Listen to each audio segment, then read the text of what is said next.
Hey guys, this is Kendra and I've got Liberty here.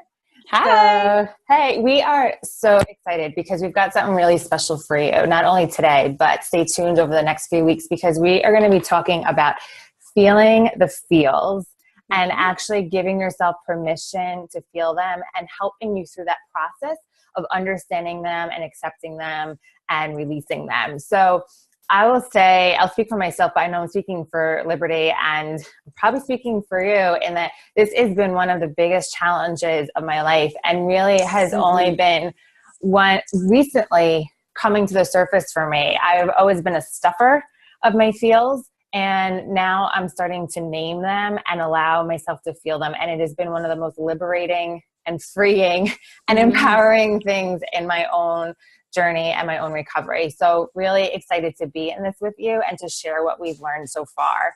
So I am going to, we're going to start off with just talking a little bit about just, again, giving yourself the permission. So Lib, tell us why this is important.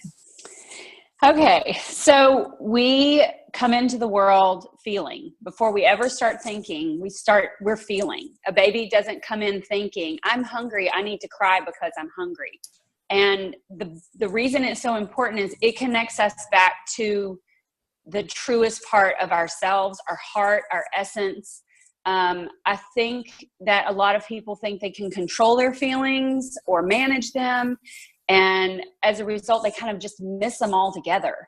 And what I've learned in my journey is just how important they are to have space, to have room, to have experience with them, because that's me. And if I miss my own feelings, I'm missing me. I'm missing my life. I want to be in my life, and feelings are the ticket to do that. Yeah. And without them, I'm just a shell. I'm an actor. I'm a performer. I am not present. And so I feel like it's very true for me that the more I experience my feelings, the more I feel my feelings in the moment, the more I'm present to my own life, my own experience. I'm better with other people because I'm in relationship. So it leads to me being with me being more present with others, and then it also adds value to my spiritual life as well. I love how you pointed that out, that we feel before we think. I might have heard that from you, but I've never really stopped to ponder that. But it's so true. That's how a baby expresses itself, is it feels something and then it releases it through a cry normally, or maybe a wriggle and then a coo. But initially that's so cool.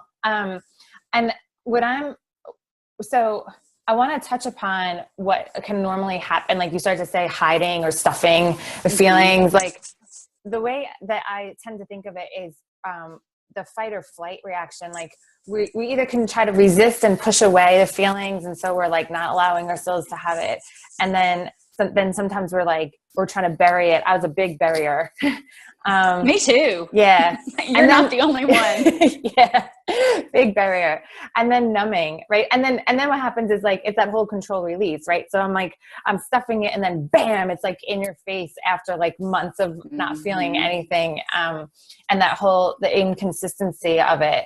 So I know we've had our journeys with food where a lot of times food can come into play, but do you want to say anything about that, of how people can raise their awareness to what might be going on with their feelings right now?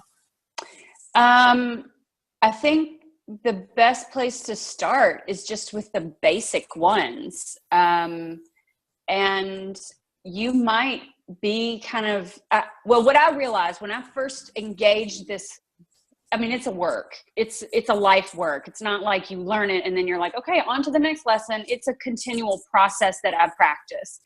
And what I noticed when I first started was I didn't feel like I possessed my feelings in their depth. And that was because I'd been burying them, right?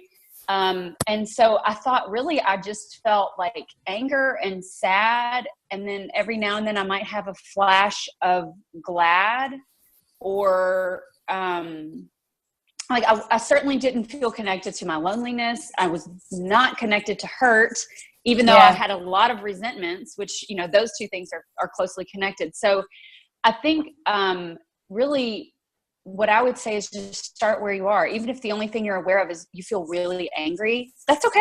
Okay, Yeah. great. That's awesome. Anger feels really powerful, and anger can drive us. Anger creates movement, and anger can drive us to find out, what else am I feeling? Yeah. And so I would say just like start where you are. If you just Yeah. feel sad, just feel the sadness. It's not going anywhere. It's been knocking on your door for 20 years anyway. Just go ahead and invite it in. I love how you're putting words to this, and we're going to dive into that more in our next video. And I want to say one more thing as wrapping this one up, is that if you feel like, if you're listening to Liberty saying these words and you're like, how do I know if I'm angry? How do I know if I'm sad? Here's just one thing.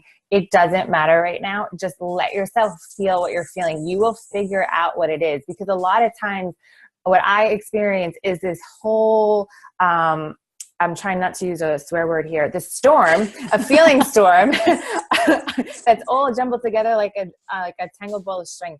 And it's hard. And all I'm feeling is this.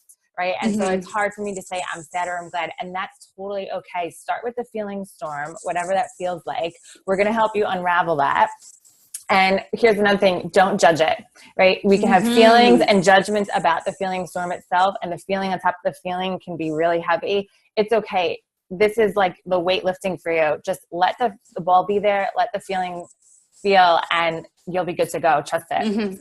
Definitely. Yeah. Just let it be what it is and start where you are, because you don't have anywhere else to begin really except where you are. Exactly. Like, that's it. Yeah. So, yeah, cool. Definitely. Well, we hope that helps you for today. And we'll be back next week with some more digging into what those feelings might be and starting to untangle that ball of string with you. Okay. So lots of love till then. Bye.